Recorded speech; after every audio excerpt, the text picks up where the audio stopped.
Bonjour à tous et bonjour à toutes, bienvenue dans votre émission Parquet d'étoiles. Je suis très heureuse d'être avec vous dans cette nouvelle aventure. Ce matin, nous passerons ensemble en revue l'actualité de l'Afrobasket 2025, de cette deuxième journée qui a tenu toutes ses promesses dans le dôme du Palais des Sports, avec des matchs de qualification intenses, une ambiance électrique.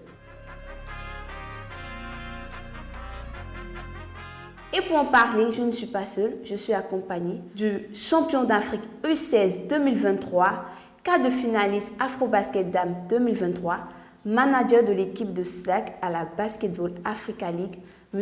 Camara Sampil. Bonsoir M. Camara. Bonsoir. Merci d'être avec nous. C'est un plaisir. Comment vivez-vous l'Afrobasket 2025 en Côte d'Ivoire? Très bien, c'est une belle fête du basketball, surtout du basketball féminin. C'est la continuité de ce qu'on a pu vivre à la Coupe d'Afrique des Nations.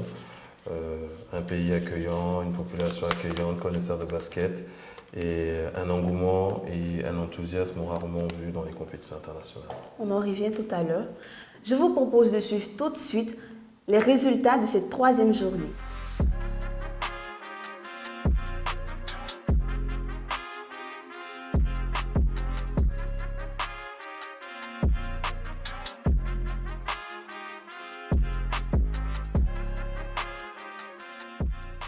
Derrière chaque chiffre, une réalité de terrain, et c'est justement ce dont nous allons parler.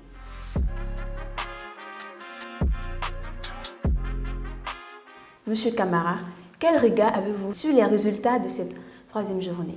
Moi, cette troisième journée, c'est le bilan en fait, des phases allées. Cette journée a tenu toutes ses promesses avec beaucoup de surprises, tout ce qu'on aime dans les compétitions internationales. On a vu l'Ouganda qui s'est imposé après prolongation contre le Sénégal, 11 fois champion d'Afrique. On a vu cette équipe de l'Ouganda qui confirme en fait sa bonne participation en 2021 et en 2023. Et cette participation en 2025 montre vraiment qu'elle n'est pas venue cette fois-ci pour figurer et que le quart de finale de 2023 n'était pas un accident. On a vu cette équipe de l'Ouganda emmenée par Robinson qui a été extraordinaire avec ses tirs à 3 points et son flow. Dans les Money Time, elle a enchaîné 5 tirs à 3 points. Très bien, je pense que c'est ça qui a fait craquer cette équipe du Sénégal. On a Akoulou aussi qui était très présente et bien sûr la star de cette équipe, Asindé, qui confirme depuis quelques années qu'elle est le fer de lance de cette équipe ougandaise. Donc aujourd'hui l'équipe ougandaise montre que ce n'est pas un accident, que c'est simplement du travail et sa progression est là sur ce premier match. Si on va un peu plus en arrière, la même équipe de l'Ouganda avait battu le Sénégal en 2023 au Rwanda à Kigali pendant les phases de poule. Peut-on dire que l'Ouganda est la bête noire du Sénégal? Elle va le devenir parce qu'il y a 2 ans, cette équipe de l'Ouganda gagne de 2 points. Cette fois-ci, elle gagne de 3 points. Et après prolongation, donc ça devient une rivalité, on peut dire maintenant, entre le Sénégal et l'Ouganda.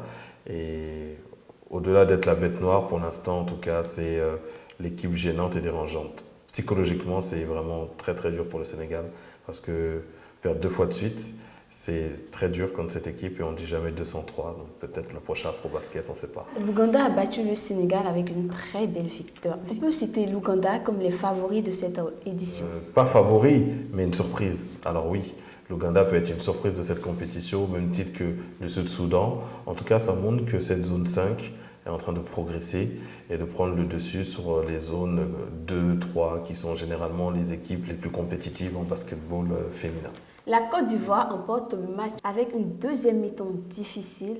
On constate que le coach tourne avec 8 joueuses pendant ces matchs, malgré qu'il y a 4 sur le banc. Qu'est-ce qui explique cela? Est-ce une décision payante ou une prise de risque? C'est plutôt une décision, c'est la réalité du terrain. On s'adapte à l'adversaire. Généralement, dans le très haut niveau, on joue généralement avec 8 joueurs. On n'ouvre pas le banc à plus. C'est quand on a un score fleuve qu'on ouvre le banc.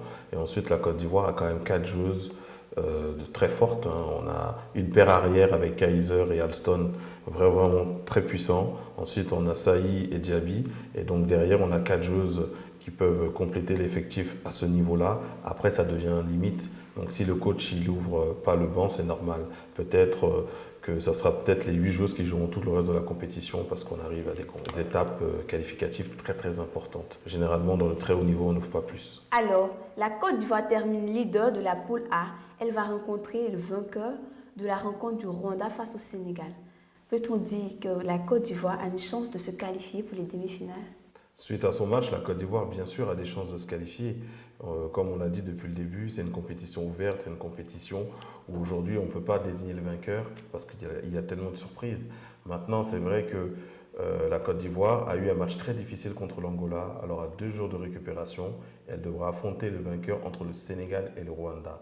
Et on sait par expérience que le Sénégal est comme une bête noire pour la Côte d'Ivoire. Donc, la Côte d'Ivoire, devant son public, devra vraiment sortir toute son énergie pour gagner ce match et faire honneur au peuple ivoirien pour cette belle demi-finale.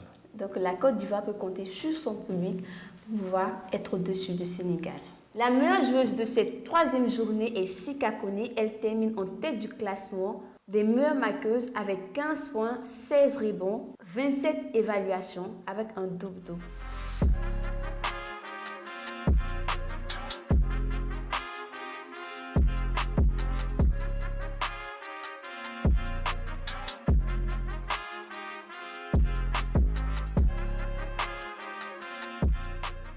Que pensez-vous de cette pépite malienne? C'est une pépite africaine, pas malienne déjà, parce qu'elle est reconnue par son talent dans toute l'Afrique et le monde entier. Elle est d'origine malienne, elle joue pour le Mali, mais vraiment c'est une joueuse de talent. Elle a joué dans la WNBA, elle a joué dans 3 équipes, elle a joué à Chicago, elle a joué à Washington, elle a joué à Minnesota, aujourd'hui elle joue en Espagne. Et c'est le pivot, c'est le centre, c'est l'âme de cette équipe malienne, et on voit très bien qu'elle est très très très forte parce que par son talent, on voit que le Mali, c'est pas la même équipe et elle surclasse toutes les autres équipes comme elle a surclassé le Cameroun qui avait fait forte impression hier contre le Sud-Soudan. Le Mali peut compter sur Sika Koné pour sortir du silence depuis 2007 qui est encore à la recherche de ce trophée. Oui, évidemment, c'est sûr que ça sera une pièce maîtresse de cette compétition.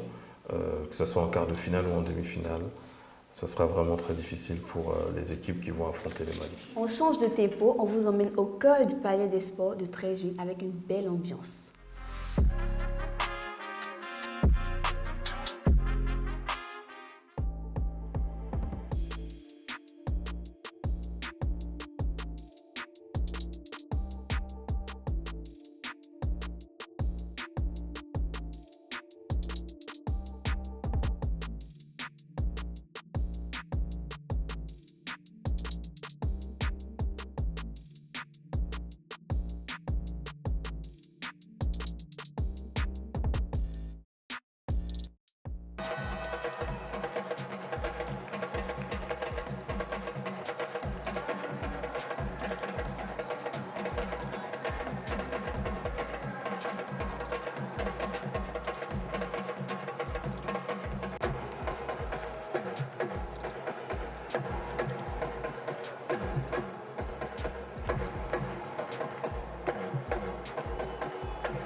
Monsieur Camara Sampil, après avoir vu ces images, qu'est-ce que vous pensez de l'ambiance qui règne actuellement dans le dôme du Palais des Sports de Tréjuy?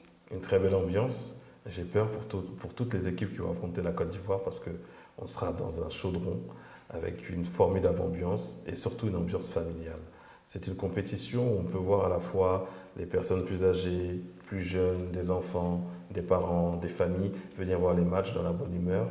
Et c'est vraiment quelque chose d'attrayant. Aujourd'hui, cette compétition permet l'ouverture vers le monde, la volonté, la cohésion sociale de toute une population et c'est du spectacle sportif. Aujourd'hui, on est dans le sport de haut niveau et cette compétition n'a rien à envier à toutes les compétitions internationales qu'on peut avoir parce qu'aujourd'hui, on a du suspense et surtout, c'est une compétition qui met en valeur la femme et donc tout le monde est fier de cette équipe et de cette compétition. Focus à présent sur une figure marquante de cette compétition, une joueuse qui fait parler d'elle sur le terrain et en dehors du terrain, Yacine Diop.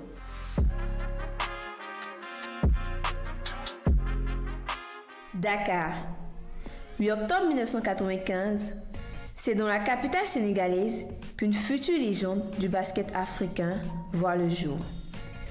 Yacine Diop, une petite fille de 16 ans, se fait repérer sur le parquet de la Jeanne d'Arc, à peine un déclic et déjà un phénomène. À 16 ans, elle fait ses premiers pas dans le championnat sénégalais, sous l'œil de Martial Wasson, qui la propulse immédiatement dans le grand bain. Yacine Diop, c'est la naissance d'une étoile qui ne demande qu'à briller. Direction les États-Unis, en 2011, la jeune Sénégalaise rejoint Lac Hill Academy avant de marquer de son empreinte le championnat d'Afrique des moins de 18 ans en 2012, décrochant la médaille d'or et la distinction de meilleure joueuse du tournoi. À partir de là, la carrière de Yacine Diop prend une nouvelle dimension. L'étudiante athlète passe de Seton, la salle de l'université de Pittsburgh, où elle inscrit plus de 1000 points en 3 saisons. Elle devient incontournable. Mais son rêve ne s'arrête pas là. En 2016, elle rejoint les Panthers de Pittsburgh, une équipe de renom en NCAA.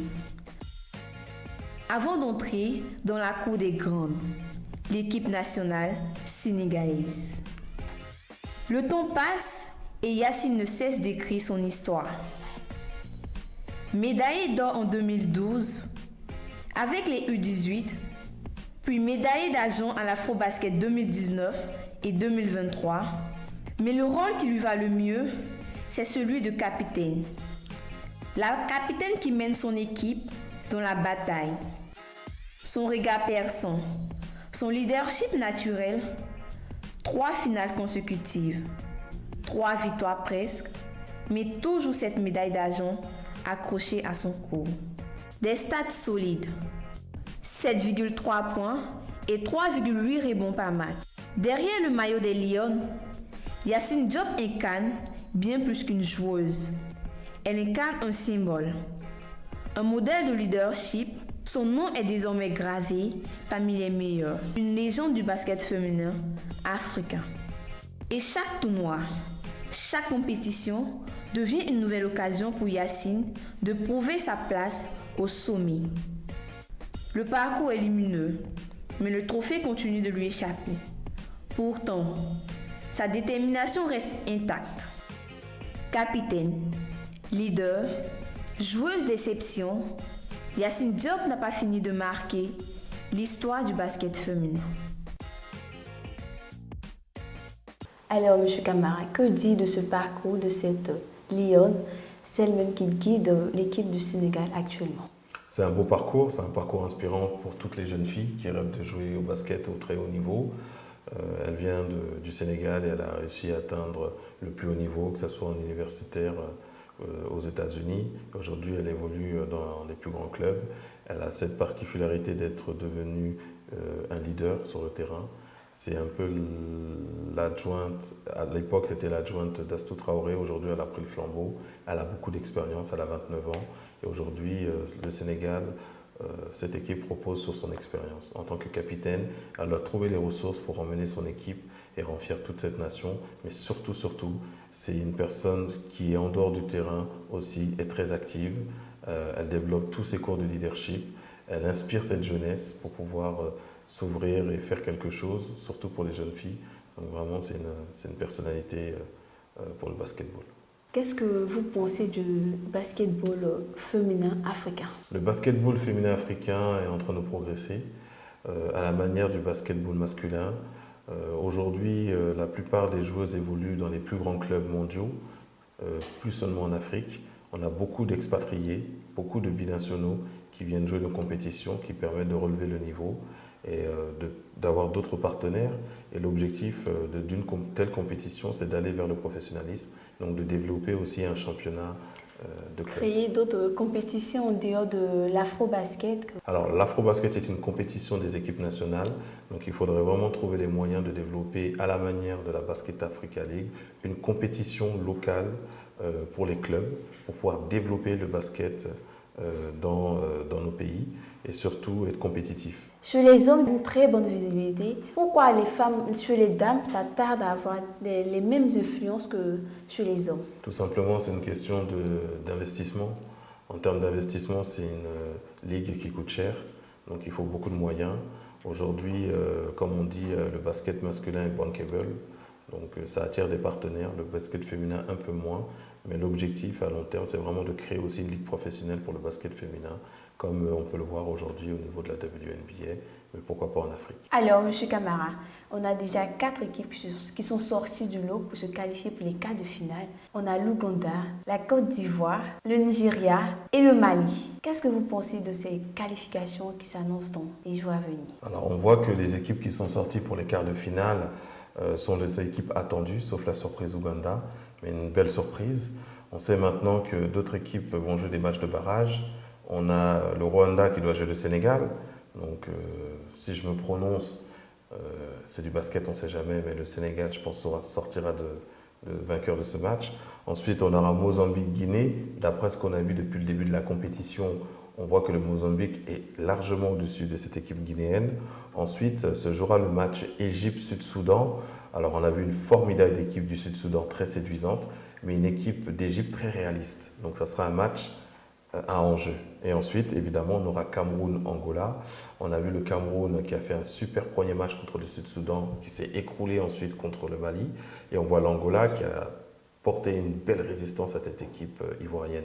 Donc les huitièmes de finale vont être très disputés. Et ensuite, place au quart de finale. Maintenant, le dernier carré sera très difficile. Merci M. Camara Sampel d'être venu. Ça a été un plaisir pour nous de vous accueillir. Merci à vous.